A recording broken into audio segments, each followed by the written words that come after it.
ونستغفره ونؤمن به ونتوكل عليه ونعوذ بالله من شرور أنفسنا ومن سيئات أعمالنا من يهده الله فلا مضل له ومن يضلل فلا هادي له ونشهد أن لا إله إلا الله وحده لا شريك له ونشهد أن سيدنا ومولانا محمدا عبده ورسوله أما بعد فأعوذ بالله من الشيطان الرجيم بسم الله الرحمن الرحيم الطلاق مرتان فإمساك بمعروف أو تسريح بإحسان ولا يحل لكم أن تأخذوا مما آتيتموهن شيئا إلا أن يخافا ألا يقيما حدود الله فإن خفتم ألا يقيما حدود الله فلا جناح عليهما فيما افتدت به تلك حدود الله فلا تعتدوها ومن يتعد حدود الله فأولئك هم الظالمون. عن عبد الله بن عمرو رضي الله عنه قال قال النبي صلى الله عليه وسلم لَيَأْتِيَنَّ عَلَى أُمَّتِي كَمَا أَتَى عَلى بَنِي إِسْرَائِيلَ حَذْوَ النَّعْلِ بِالنَّعْلِ حَتَّى إِنْ كَانَ مِنْهُمْ مَنْ أَتَى أُمَّهُ عَلَانِيَةً لَيَأْتِيَنَّ فِي أُمَّتِي مَنْ يَصْنَعُ ذَلِكَ فَإِنَّ بَنِي إِسْرَائِيلَ تَفَرَّقَتْ عَلَى 72 مِلَّةً وتفترق أمتي على 73 ملة كلهم في النار إلا ملة واحدة. قيل من هي يا رسول الله؟ قال ما أنا عليه وأصحابي. يا رب صل وسلم دائما أبدا على حبيبك خير الخلق كلهم هو الحبيب الذي ترجى شفاعته لكل هول من الأهوال مقتحم. اللهم صل على محمد وعلى آل محمد كما صليت على إبراهيم وعلى آل إبراهيم إنك حميد مجيد. اللهم بارك على محمد وعلى آل محمد كما باركت على إبراهيم وعلى آل إبراهيم إنك حميد مجيد.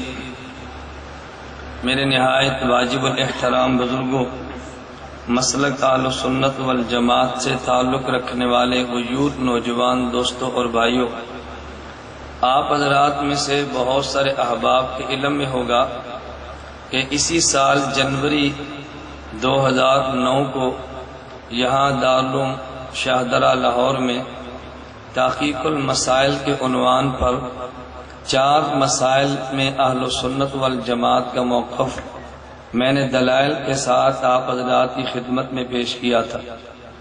نمبر 1، اہل سنت والجماعت کا موقف کہ نماز میں ہاتھ کہاں باندھیں. نمبر 2، نماز میں امام کے پیچھے فاتحہ نہ پڑھیں. نمبر 3، نماز میں سورۃ الفاتحہ کے اختتام پر آمین آہستہ پڑھیں. نمبر 4، رکوع جاتے، رکوع سے اٹھتے اور تیسری رکعت سے اٹھتے وقت بھی سجدوں کی طرح نماز میں رفع الیدین نہ کریں. 4 عنوان پر میں نے تفصیلاً گفتگو کی تھی اور ان 4 مسائل پر قرآن کریم کی آیت، خاتم الانبیاء صلی اللہ علیہ وسلم کا ارشاد، خلفائے راشدین کے فتاوی، اصحاب پیغمبر کے عمل اور فتوے اور امت کا تعامل میں نے آپ حضرات کی خدمت میں پیش کیا تھا. انشاءاللہ العزیز آج کی اس نشست میں میں اہل سنت والجماعت کے متفقن علیہ موقف کو آپ حضرات کی خدمت میں پیش کروں گا، اور انشاءاللہ کچھ دیر کے بعد اہل سنت والجماعت کا دوسرا اتفاقی مسئلہ دلائل کے ساتھ آپ کی خدمت میں پیش کروں گا۔ پہلا مسئلہ کہ اگر کوئی آدمی خدا نہ خواستہ اپنی بیوی کو 3 طلاق دے دے تو یہ 3 طلاق 3 شمار ہوں گی یا 3 طلاق 1 شمار ہوگی؟ اس بارے میں ایک موقف اہل سنت والجماعت کا ہے، اور جبکہ ایک موقف اہل سنت والجماعت کے علاوہ اہل کفر کا بھی ہے اور موقف اہل بدعت کا بھی ہے۔ اہل کفر سے مراد وہ کہ جو خود کو مسلمان کہتے ہیں لیکن مسلمان نہیں، جیسے قادیانی طبقہ، اور اہل بدعت سے مراد وہ لوگ کہ جو اہل سنت نہیں مگر خود کو اہل سنت والجماعت کہتے ہیں، جیسے غیر مقلدین کا طبقہ۔ میں اہل سنت والجماعت کا موقف حوالہ جات کے ساتھ اور اس پہ دلائل حوالہ جات کے ساتھ، نمبر 2 پھر اہل کفر اور اہل بدعت کا موقف آپ کی خدمت میں پیش کروں گا۔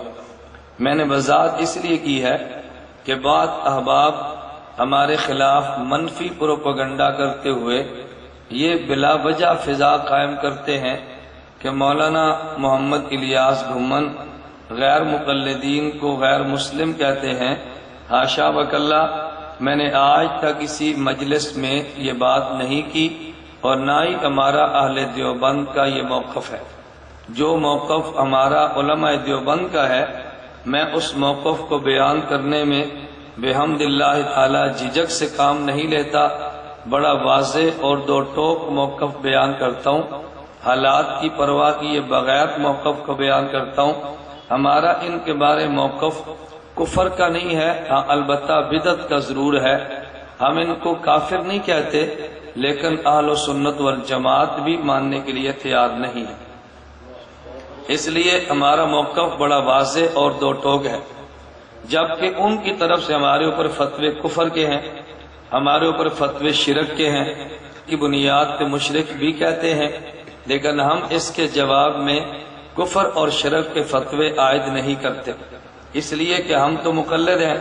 اگر ہمارے اکابر فتویٰ کفر کا دیں گے ہم کفر کا دیں گے، ہمارے اکابر بدعت کا دیں گے تو ہم بدعت کا دیں گے۔ میں اس لیے گزارش کر رہا ہوں کہ کوئی آدمی ہمارے موقف کے بارے میں غلط فہمی کے اندر مبتلا نہ ہو۔ 3 طلاق ایک مجلس میں دیں، 3 طلاق الگ الگ مجلس میں دیں، 3 طلاق عورت کو ایک پاکی اور طہر کی حالت میں دیں، 3 طلاق عورت کو الگ الگ طہر میں دیں، 3 طلاق عورت کو ماہواری کے ایام میں دیں۔ جس طرح بھی 3 طلاق کو شخص اپنی بیوی کو دے گا وہ 3 ہی شمار ہوں گی۔